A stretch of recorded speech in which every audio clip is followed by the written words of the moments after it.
Hi, everybody. I'm very pleased to see everyone here today. I have to apologize for my voice. I've got the really bad cold for about the 8th time this winter. So I hope my voice will hold out, and if you do have problems hearing, please just let me know.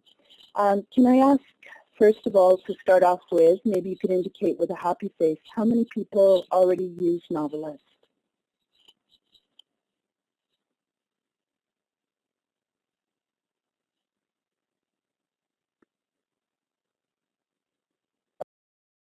Okay, so I see one happy face. Okay, so it looks like maybe we have some people here today who don't use Novelist yet.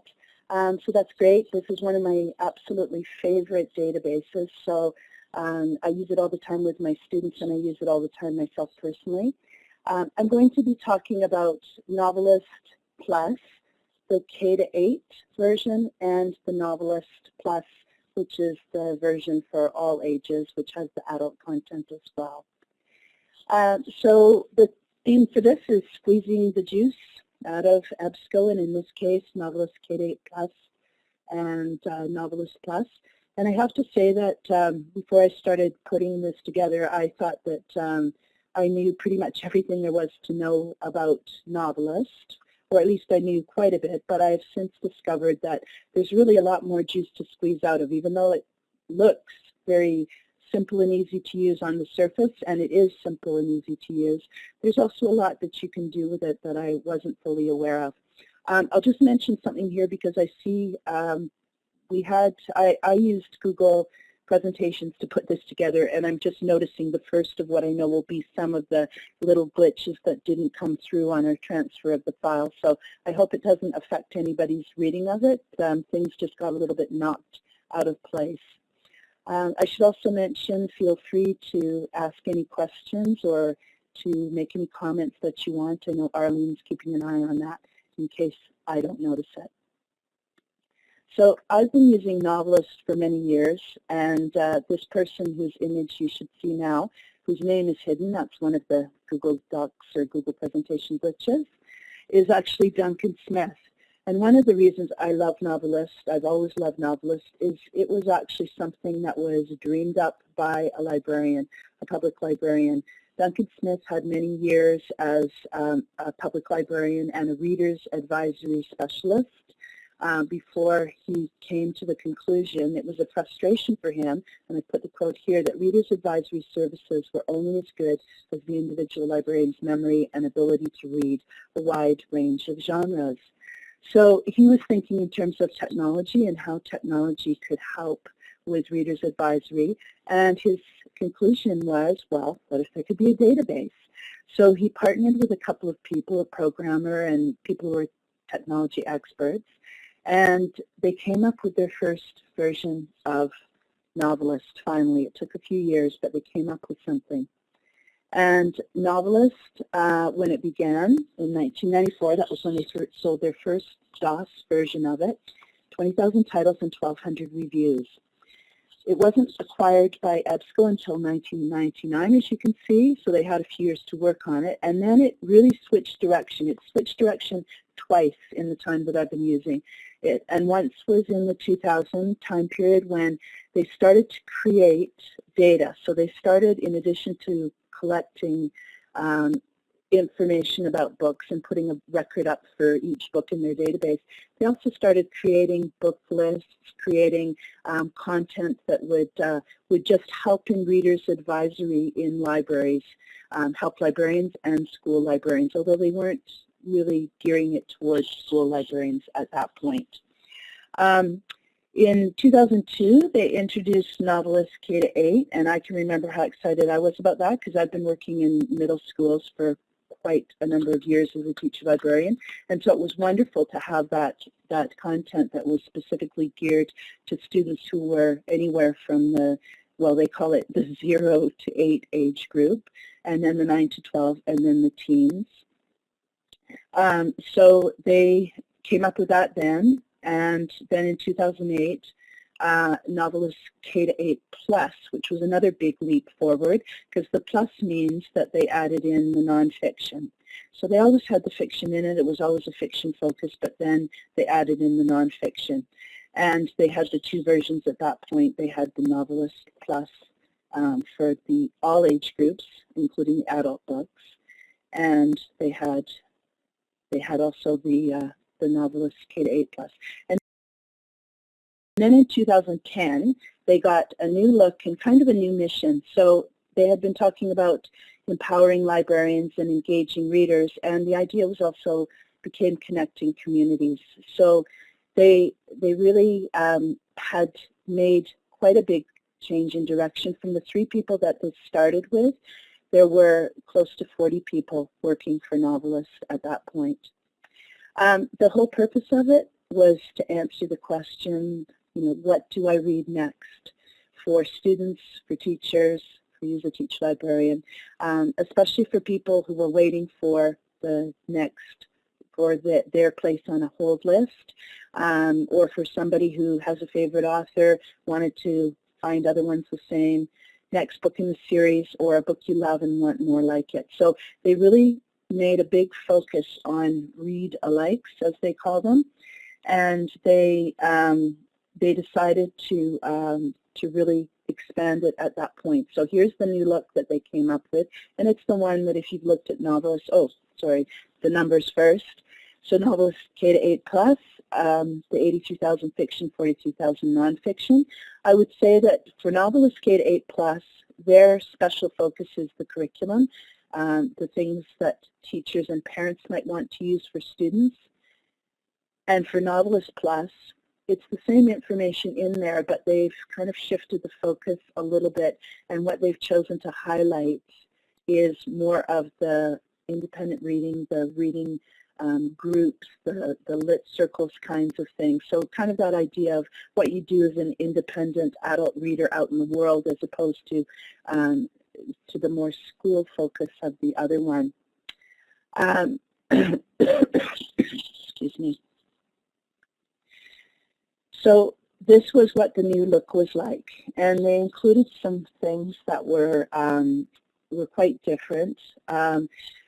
Their feeling is that the search in Novelists is really what drives everything. So when you're in there, you're always on a search for something. You're either looking for that title, that author, that book in the series, the reading list, the discussion guide for the Lit Circle or the book club. So it's the search. So they made sure that the search was in a prominent place at the top of the page. And when you go in, do I have a cursor here? Let's see if I have a, I'm not sure if this is working for me. Anyways, I'll just guide you with what I say. So the search box was put in the top, and you always have the choice of searching by author, title, or series. And what they call all is a keyword search, but they used to call it a describe a plot search, and it still works that way. So when you have the student come to you who says, well, in the book there's a character who does this and goes there and this happens, or I like books with these kinds of elements, that's where you can definitely add that in. They also added in a very consistent theme, which is the same in both Novelists K-8 and Plus and Novelists Plus. They have on one side the bar of the recommended reads list, and because we're in Plus, which I think is actually a really lucky thing because it expands the options so hugely, there's a little tab that you can click for fiction and nonfiction. We actually almost lost Novelists, I should say. I don't know if anybody is aware of this, but URAC are the ones that organize our subscription for us, that negotiate for the subscription. And there was a time period several years ago when I think I'd just gotten excited about the Plus features, and all of a sudden we learned that Novelist was going to be out of the package. We were not having the package at all. And I think that that the thing that is so unusual about it is just it's our only database that is intended to support reading. So a number of people, me included, were really upset that it looked like we were going to be losing it. So we actually were able to make a petition to ERAC to reconsider it, and so they brought it back on. So I'm always a little worried that somebody might be looking at it and deciding that maybe maybe we don't need this anymore, because I think we really do need it. So that was the new look for Novelists K-8 Plus, and it's a very similar pattern for Novelists Plus. Lindsay, you can try using the cursor if you go to the left and hit the star. Oh, okay, maybe I had the wrong thing. Okay. Oh, I've got it now. Thank you very much, Arlene. I was on a different little box. And then hit click down. Can you see it now? Yes. Okay. Okay, so I've got two of them. Can you see two of them? I can see one at this point. Okay. I hope it's only me that can see two. I think it's just when you click that you can see. Ah, thank you very much. So with Novelist, the little icon up in the left-hand corner makes it always really easy to return to the home screen, and you see a similar layout here for the format of the home page. Once again, the search box is right in the center there at the top. What they call the carousel is below. Do I have to click in order to see it? The carousel has arrows to either side so that you can actually scroll through about a selection of 8 high interest, popular, sometimes movie tie-in books that the novelist librarians and readers advisors assume will be books that you will have in your library due to demand, but there'll also be ones that will not be available. People will be on holds list, waiting lists for them, so they have automatically included several choices below each one. And unfortunately, the thing we found out was that I couldn't actually do anything live on here with the way the technology was working. So if this was live and you clicked on any one of these books or hovered over it, let me see if I can actually go to the next screen. I may be able to show it there. Yes, okay, there it is. So in Novelist, anytime you hover over a book in this area, you will get a little screen that will give you a brief description, and it will also let you look for some more information. So this area is always changing. I think it changes perhaps weekly. The search box, as I mentioned before, has the options for the all keyword search, the author, the title, and the series there, and then it also has advanced search. And excuse me, I'm seeing multiples again here, and some other options for search. Now this one is, okay, the recommended reads list.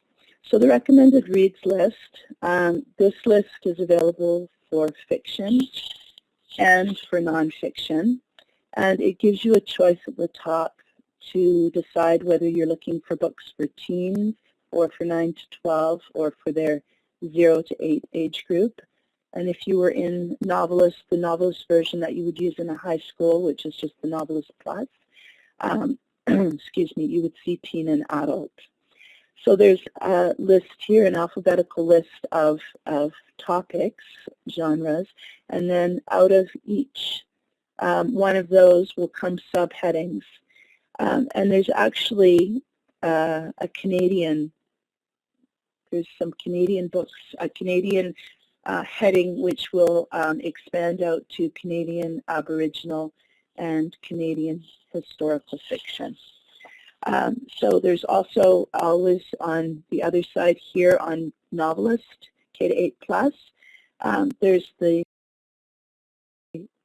resources that are of interest to teachers or parents, and then there's usually some kind of feature below which highlights something that is timely for readers. Okay, so let me just go to the next one.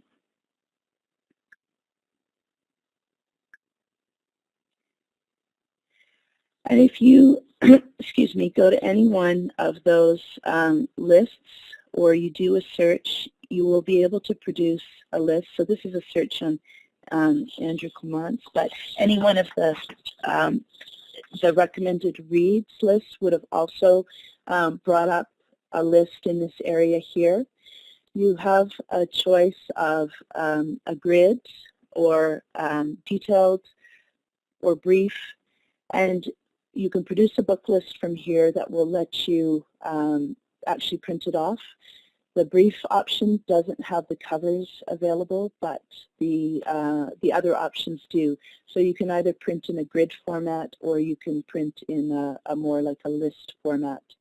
You can do the same for series or for authors or for links and articles. And what happens when you do a search here for anything is that everything that's applicable to that search will come up. So in this case, it was an author search. So all the titles by this author, and if I could scroll down, I could show you, all the titles by this author will come up, and you can choose to either organize them by relevance. So they will think that this might be the one that's most of interest to you that they're putting at the top, or a more recent one. Or you can do one that I often will do with students, is the one that is the date. So you have a choice of date descending and date ascending, and I will often do the date descending because that lets you see forthcoming books. And it's pretty interesting for students who are waiting for something or looking for a book of a certain type to see that they can actually talk to you about getting a book that's supposed to be out in a month or so, or a couple of months. You can also narrow down your choice. If I put something up here like mystery or something that would bring up huge numbers of results, I could go in and I could start limiting by any one of these features along here, and it would reduce my list down. The other thing I could do is over here, Novelist does contain some out-of-print books in the same way that your library or any library would contain some out-of-print books. So you can actually do this. You can take this slider and you can move it along so that you can reduce the time span, the date span. So when I'm working with students, I sometimes say make sure the date is not before you were born, because I figure that at least that will get them into a time frame where they're not looking at books that are going to be so old that they're not likely to be ones they can find. Here, I can also email. I should say that I can email these searches as well as print them, but it's nice to be able to just print off a list for students and just say to them, here's a list that you can take away with you. Now, the other thing that will come up here for if I was to click on a book cover, let me just, I'm going to go back one. If I was, oh no, I'll stay on this one here, sorry. If I was to click on a book cover, and this one's grayed out because I want to show you appeal factors, but before I do that, when I go into a detailed screen for an individual book, up on the right, there will always be Novelist also recommends. This little category here will appear on the side, and it will contain up to 9 books that Novelist thinks will be of interest to a student who's looking for that book or who has enjoyed that book.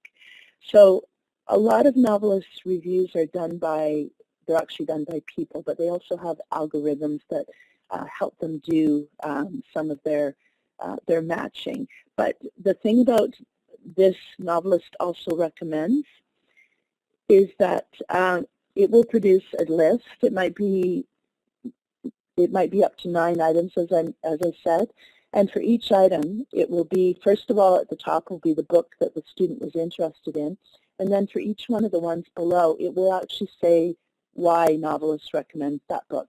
So it will talk about a similarity in plot, similarity in characters, similarity in settings. There will be usually several reasons for each book why a student might like to read that. But at the same time, those may not actually suit that student. So in this area down below here, and I can't show you on this screen, but in this area down below here will be a whole list of boxes which can be checked or unchecked in singly or in combinations. which will also lead the student to additional titles. So sometimes one book will have up to maybe 20 items that describe what it's about and why it appeals to students. So that information will be below, and so students have many choices of where to go to find another book like this, because the Readalike is such an important aspect for students. Like well, for all of us, when we know we like one thing, we're more inclined to want to take a chance on another thing. So the next screen here is, or sorry, I'll stay on the screen. This screen is the appeals factors. Okay, so appeals factors was another great big change for Novelist. So we're used to the idea of subject headings for books, and we're used to considering a book and what its subject headings might be. But sometimes you have that student come to you and they want a funny book, or they want a book that's written in an unusual way that they liked, or they want a gross book, or they want something that's a little bit hard to find through subject headings. So Novelist had the idea that what they wanted to be looking at was not so much the what of a book, not what the subject was, but the why of why a book might appeal to a student. So they took on something that's very interesting, and it's actually far more complex than it might appear when you're just looking at one book. So here for this book, the appeal terms are in 4 categories: genre, storyline, pace, and tone. And here for this book, you look and you see that it's children's stories and realistic fiction.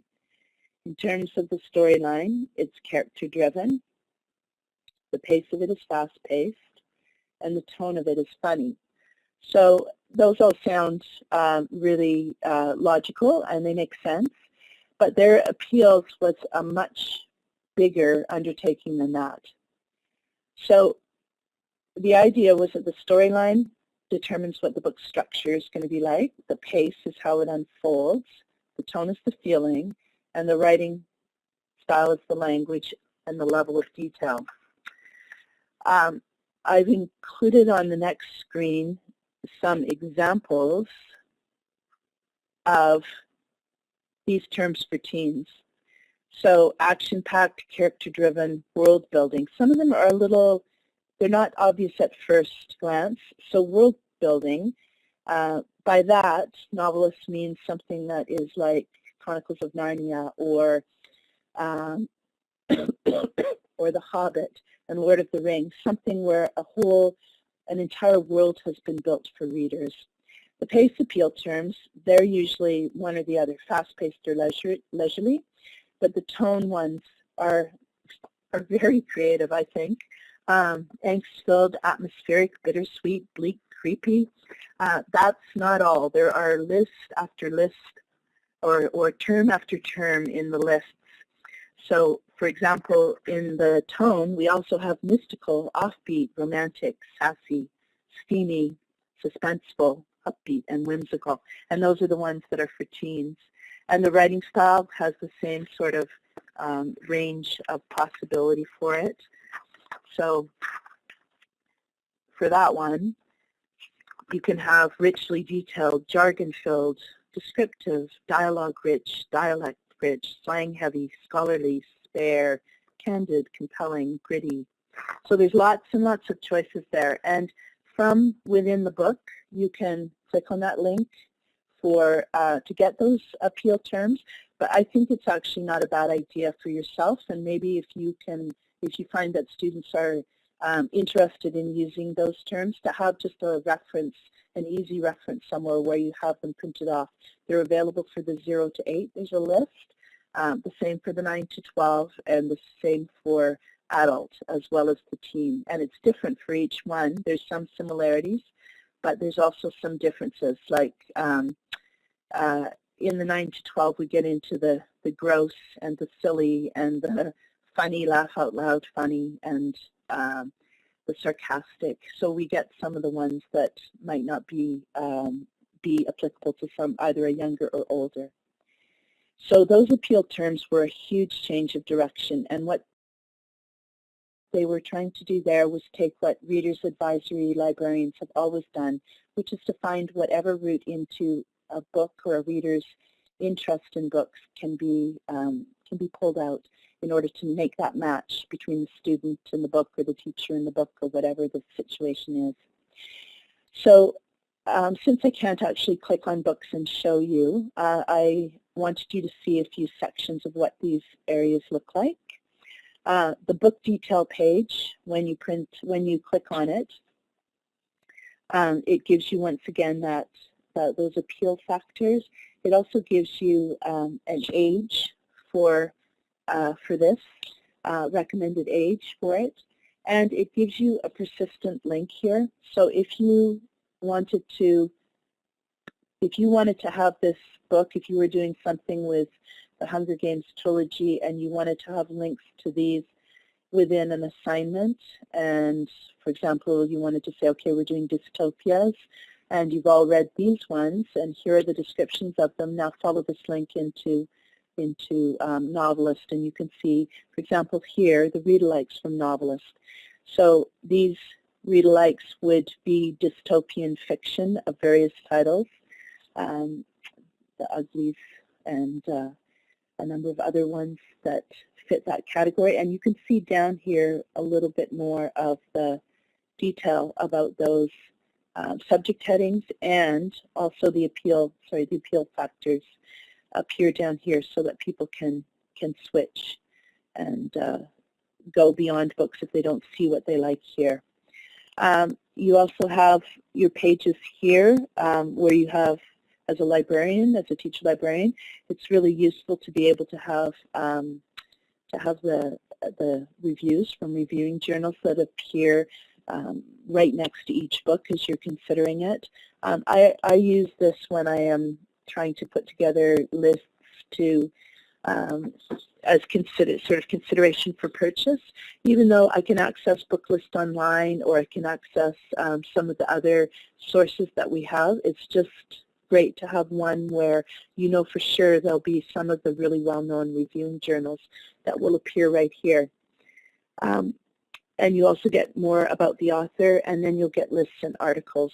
So for this, it will appear in, there's a wonderful article in here about dystopias and dystopian fiction, and it will include everything from activities that you might want to do with a class that was studying dystopian fiction to a whole range of other books that you might want to have them read in addition to whatever they read together as a group or as book clubs.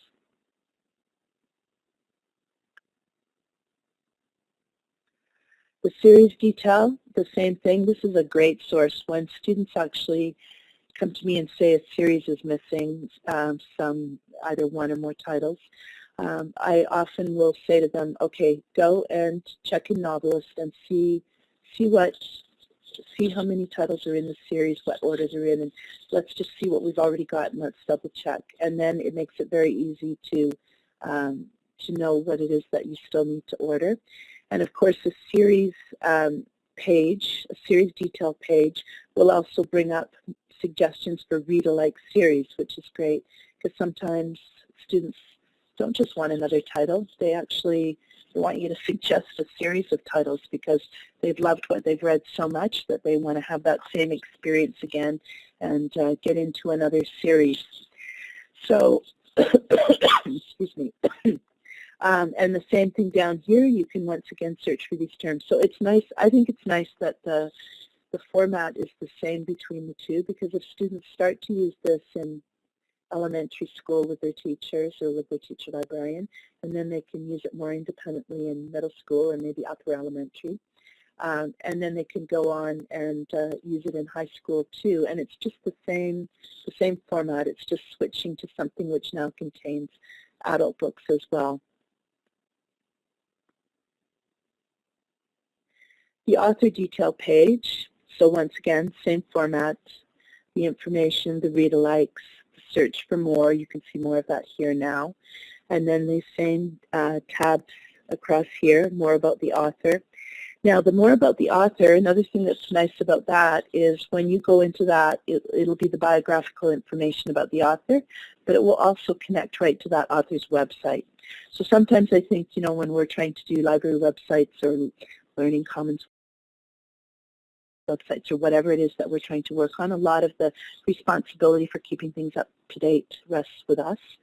And in a way, Novelist is doing a lot of work for us here. So they're ensuring that if there's an author's website, then that author's website can be linked to through here. Excuse me. Please ask any questions if anyone has any. There's, as I mentioned in the beginning, a lot of detail and more than it sometimes would be obvious. Canadian content is one thing that everybody wonders about, and so I just took a little bit from their page on Canadian content, and it's actually a 3 or 4 page document. So they are.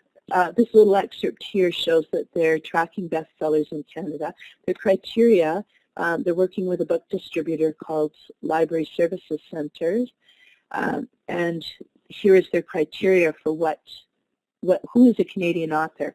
And it's not always as simple as you think. Here it's currently lives in Canada, says he or she, says in Canadian sources, such as interviews, that the author is Canadian, although he or she lives somewhere else, eligible for Canadian awards. And reputable sources indicate that the author is Canadian. But they also track awards, and you can go from the Novelists homepage and you can click on the award winners link from the resources box on that right-hand side. And under awards by genre, you can actually go down and there's a Canadian link there. So you can have a result list of all the Canadian awards that Novelist is tracking. You can even look for the awards for a particular genre by linking from the drop-down menu, the genre drop-down menu in the narrow results. So you can find any of the awards that we would be aware of that would be coming out in news releases or in journals about Canadian awards. Or we should be able to find them in here. And I think they're very receptive. They actually, so here's something I love about them, they work 24 hours a day. So I actually made a request because I realized that something needed to be updated, and I made it just before I went to bed at night, and I woke up in the morning and it was there, all fixed. So I think that's quite unusual, but they're very responsive. To find a Canadian author in Novelist, you actually go to the advanced search, which is up at the bottom of that search box, and you choose the cultural identity of Canadian, and that's how you find that. There's also recommended reads lists that are for Canadian books. As I mentioned before, there's the historical fiction and the Aboriginal fiction, but there's some other ones in addition to that in the nonfiction. Also book discussion guides for Canadian books. Chandra's Secrets is one that comes to mind. A Thief in the House of Memory by Tim Wynne-Jones. So they are, I think, working on making sure that there is Canadian content for us, because when they first started out, it was a great source for American books, but not for Canadian. In the sections, in the articles and list detail page, so here is where you can find some of the you can find articles, so you can find lists for all kinds of topics within EBSCO, and you can print them off quite easily.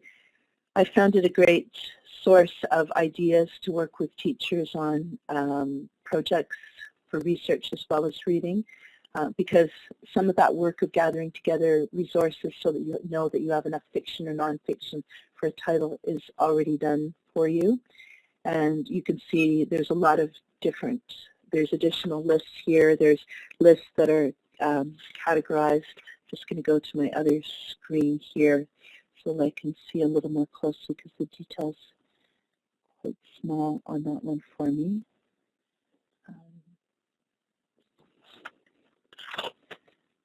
Lindsay, how do you let students, how do you train students to use Novelists Plus?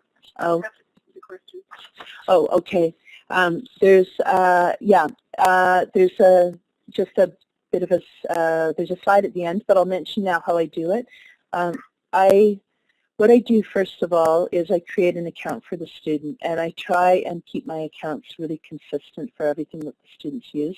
So we have that student number and a password which students use to log on to the network here at school, and I'm sure it's similar everywhere. But their student number goes with them everywhere, so I actually have them use that as their logon, as their username, and then whatever their password is their password. And they just need to remember that if they change their password for the network, they're going to have to change everything else they've used. It works 99% of the time. Once in a while, there's a student whose number is not accepted by the system. I can't imagine why, but in that case, I'll just put a first name with the number. So I have them go on and create an account. And then, as you'll see in a slide later on, it comes with, once you have an account, you can actually save any results that you find. You can save titles, you can save lists, anything that you are interested in that you come across, you can put in a folder. And you can do that without logging on. At the end of the session, when you log or when you leave Novelist, you just have to email it to yourself. But if you want to save it from visit to visit, then you do need that account. But it comes preloaded, and this was another change, because it used to just come with the ability to make folders, but it now comes with books I have already read and books I want to read. And that's great, because I have students who are tracking their reading in that, so they keep track of books that they want to read, and if those are books that are not in the library, they suggest those books to me. And then the books that they have already read. And we actually, a slide later on also shows that one of the things that is really important, I think, is that you get Novelists to set up a link to your library catalog. And in my case, I've also linked to my public library catalog. So, for example, students, for a recent trip, we do walking field trips down to the public library branch that's closest to us here. Do them a number of times a year with classes, particularly grade 6s.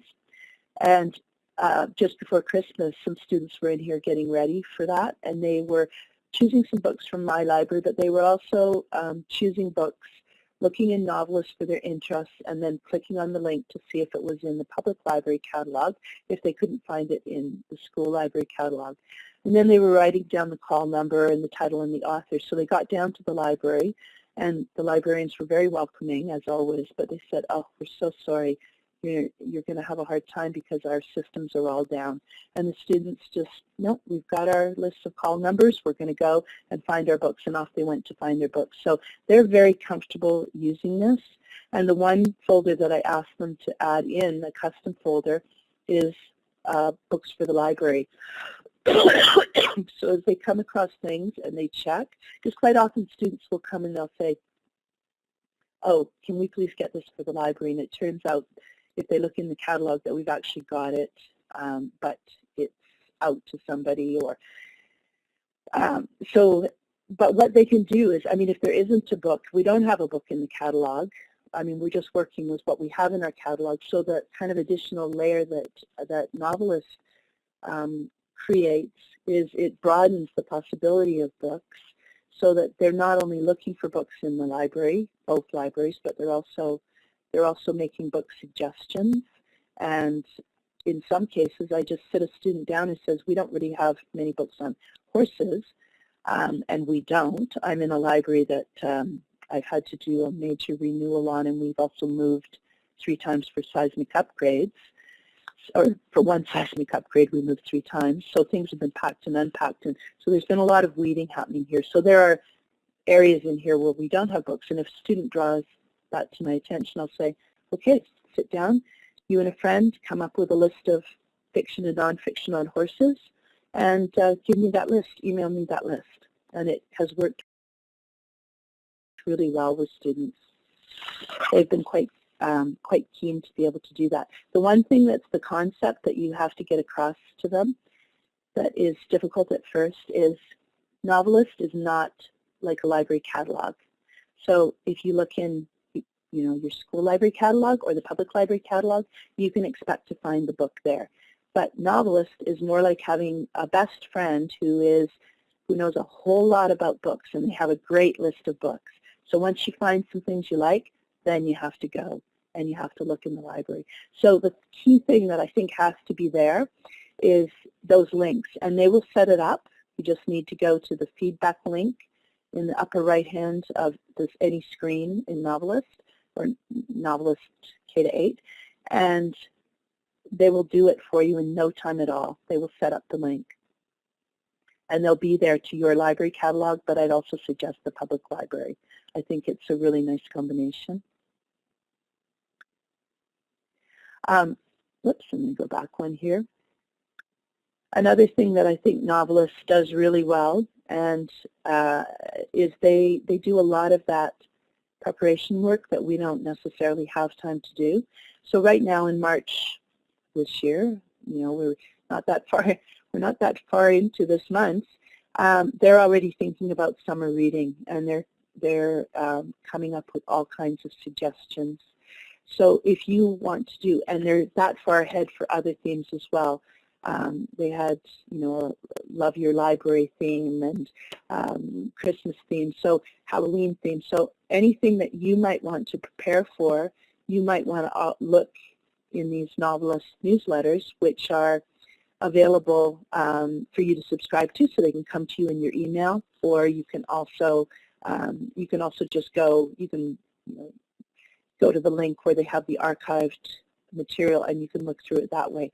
But it's great to have somebody doing all that work, and then to be able to say to the students, if you see something on here that's interesting, and it looks like it'd be a good pick for the library, suggest it to me. So there's things just looking at this page that you could work with if you were doing something with curriculum, or if you were doing something just for personal reading.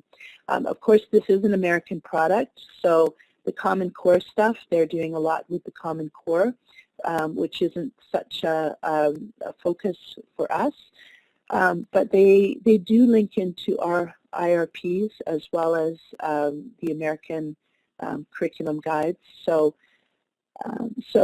I think they are aware that we're here, and they are any suggestions that we can make. Like if I emailed and said, could you do something on Canadian books in one of your newsletters, I think they would be open to doing something, because in some of their lists that they already have, they're Canadian books that are geared to an American audience so they can learn more about Canada. So they've got that newsletter. And they've got Novelist Notes, and this is really about more about how to use Novelist. And I haven't mentioned it so far, but Novelist has, like EBSCO does, has masses and masses of support material. In the first screen, really the second screen for this session, there was a very brightly colored striped image with students and books and Novelist, K-8 Plus and Novelists Plus. And that's actually just a screenshot that I took from what they call a computer topper. It's a little three-sided triangular, an image that you can print out and then fold in a sort of triangular shape to put on top of your computer screens. They have little webcasts, short little webcasts. They have longer kind of how-tos for different things. They have extensive printed material. As I mentioned before, I would print off some of it, like the appeal terms, which aren't easy to grasp in a first look at them, or even a second look, although they are there in the link. But I think it's easier just to introduce those to your students at some point and talk about how that works. They're also out at all the conferences themselves, ALA and at least the American conferences. And they're, in this one, Our Books, Your Brand, they make available a webcast information from that conference that they brought back on libraries that are thinking about how to maintain the focus on reading with so much emphasis on technology. So there's more here than anybody could ever use. You can also set up training with them. One thing that I think they're missing, and I actually have put in a request about it, just a brief request, but I'm going to put a more detailed one, is I think that students are able to use this, even though the initial focus was for librarians and then teachers and parents. I think this is a great thing for students to use, so I would like to see more EBSCO little webcasts that are geared to students, or maybe even students explaining to students, because I think that's missing in all the EBSCO products, and certainly we could do that ourselves, do little webcasts for that in our own libraries. But if they were able to produce something that was actually for a student audience in terms of the support that you could post on your website next to where students link to EBSCO, and of course you can access this from home just as you can any EBSCO product. So all of these from your website just with a remote username and password. There's another one here, another newsletter, which has lots of great stuff. I wish I could scroll down in this one, but this is this one is, I guess there's one for February as well, and maybe March for this reading advisory news. And this is, once again, Duncan Smith, the librarian who came up with this whole concept. But there are a number of really interesting sort of guest people that are writing contributions to this. So in either this one or one of the other ones for this RA News, I actually came across something that I'm going to send to people in my district, because it was about e-readers. A little link to a study that's been done by the Frontier Foundation, Electronic Frontier Foundation in the States, to see which e-readers are keeping track of the reading choices that you make. And some are and some aren't. And it's a very interesting thing to read as we move into ebooks. Lindsay, a question for you. Yeah. How can I sign up for the newsletter? Remember, they can't hear me, so you're going to have to repeat the question. Oh. How can I sign up for the newsletter or get it? Oh my goodness, sorry, I just realized my microphone had sort of slipped there. So the question that Arlene just passed to me was, how can I sign up for the newsletter? And the newsletter is available from, there's a number of ways to get to it, but one is just to go to, just type in Novelist, EBSCO Novelist in a search engine in Google, and it'll bring you to a site that has all of this stuff, frequently asked questions. It has the newsletter bar there. You can see the archives. It's all easily available there. I spent actually quite a bit of time looking at the people that were working for this organization. And when I said in the beginning that I really love the idea that a librarian, a longtime librarian who's just passionate about reading is the person behind this idea. I also love the fact that you look on the website at the reader advisors that they have, and they are people that are, you'd be very happy to have putting together your book talks and anything else for you, because they're also experienced in readers advisory. Arlene, I can also maybe send some of those links in an email, since this wasn't live, in the sense that I couldn't go and point to places where links could be found. That's good. I'll certainly pass that along. Okay, that's great.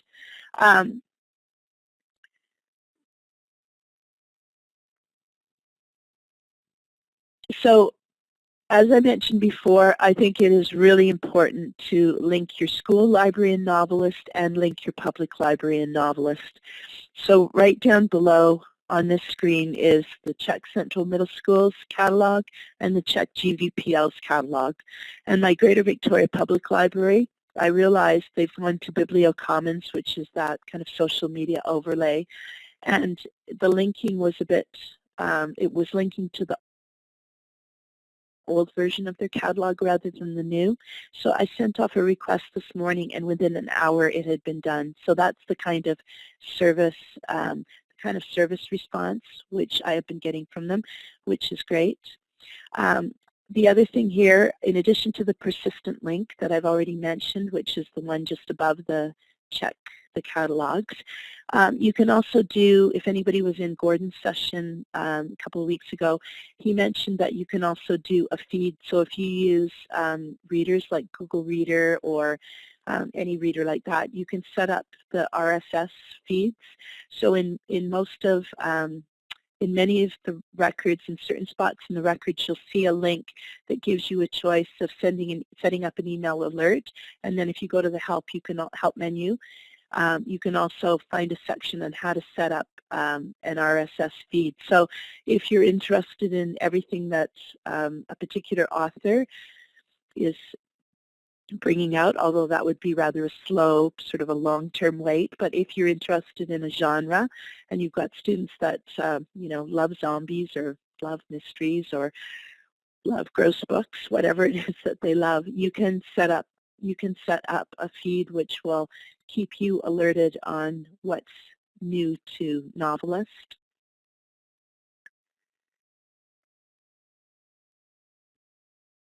So here's the accounts page, what you see when you've actually created an account. And you can see that you've got your links to your persistent links and searches, and you've got your folders there, book lists and articles, books I want to read, books I have read, and of course, as I mentioned below on that slide, definitely a custom folder for book suggestions for the library. Because then students have also, they've not only checked your catalog to make sure you don't already have it, but they've looked to see if they would really like it. They've been able to check the little summary in there. And sometimes with nonfiction books, there's a table of contents just below the image of the book cover. And sometimes with fiction books, you can read the first chapter. I haven't found a good way to know how to access those books. Maybe that's another suggestion that I'll make to EBSCO. So I think that for me, the thing that started me with loving Novelist was just, it was great to have in one spot all of this information about books and ability to link from one to the other, and every single one had an annotation, and it had subject headings, and it had a book cover, and then it became something that I used for ordering books and for just checking my collection to see what I had. But then I started to think last year that I really wanted to go to a more kind of a community-based selection, and I wanted to involve people, students in particular, and teachers in helping to choose what was in the collection. So I still read the reviews, and the final decision would still be mine, but they would be the ones making the suggestion. And my first way of doing that was to have meetings at lunch where students came in and we talked about it. And then I thought, why are we not all on Novelist? So I immediately switched over to that, and I had students on Novelist checking the collection, running to me. So it's been a pretty informal basis this year, but I can see it expanding next year. And I think it's a great way to make your library, to do two things. One, to have students become more aware of all the great stuff that you have in your library that you have selected, but also a way to have it a two-way process where what they select, what they would like to suggest, also has an impact on what's in the library. I should mention a couple of other things. Lexiles, I don't know if anybody could see in the record, but or if you're familiar with Lexiles, but Lexiles are what the reading levels are called in here within Novelist, and the place that those reading levels come from is a company called Metametrics in the States, and they do an analysis of books of the kind of the reading difficulty, and there's there's a lot of details that go into doing it, and they include those Lexiles in a book. So you'll see a link in every book, and it says it has a number in it, and you can check the Lexiles. The way that I've found most useful to use that is just if you have struggling readers and they say, I love this book, then go and look up that book and see what that Lexile is, and then you can, in the advanced search, you can then add that in as one of your search elements, so that you know that you're going to return books that are not only gross and funny, but also, or whatever the interest is, but they're also ones that are going to be within the range of what that student has already been able to successfully read. So we're almost finished. Are there any questions that anyone has? I will, just as the last thing I say, put together some things in an email that I'll send to Arlene, and she can send out just some of those links that I couldn't show you. But if anybody has any questions or any comments, or how many people think they might be interested in using Novelist in their library, if you could, maybe with a happy face, just show that that would appeal to you. You think you could see it with your students? Oh, great. I think it is something that you can, it's easy to start using. Everything links to another Readalike, whether it's the author, title, or series. So it's really easy to use right away, but it's also well worth going in and digging a little bit to find out what else you can do with it, because it's got lots of extras that aren't evident at first. Oh, well, thank you very much. I see a thank you from Julie. Thanks. I very much appreciate everybody coming, and I'm, as I say, sorry that I have such a bad voice today, but I'm a fan of this, and I really hope that we're using it all through BC, because I just think it's a great support for reading.